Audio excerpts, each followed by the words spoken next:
مساء الخير يا حضرات، اهلا وسهلا بكم في قناه ابو كيلو الهندسه والابتكارات.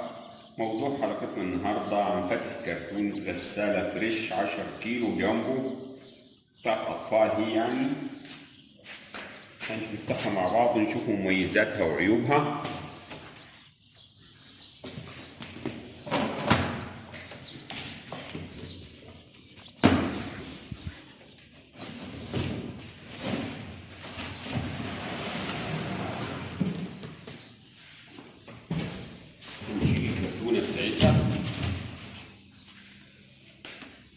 طبعا زي ما شايفينها قدام حضراتكم. طبعا يا حضرات هنفتحها مع بعض بالشكل ده، تشد الغطا شويه لقدام وتشيله. طبعا دي ما شاء الله واسعه وكبيره، ومروحتها زي ما شايفينها من في الاسفل. طبعا يا حضرات ده الكتالوج بتاعها جاي وراها دليل المستخدم، والخرطوم اللي جاي وراها ده دي تركبه هنا في الجزء ده، وتركب الناحية التانية كده في الحنفية عشان تعبي منها مية. هنا لما تجي تشغلها حضرات تشغل كده معاك لحد 15 دقيقة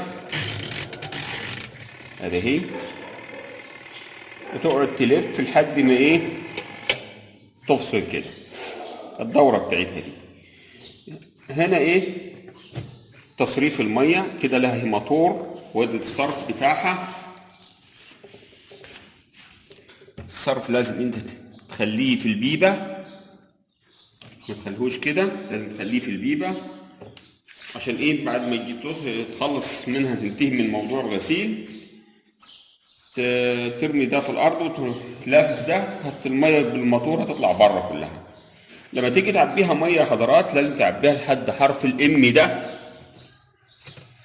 ما تعبهاش للاتش، عشان لو تعبت للاتش هتفيظ من الخرطوم بتاع الصرف، وما تنقصهاش جامد.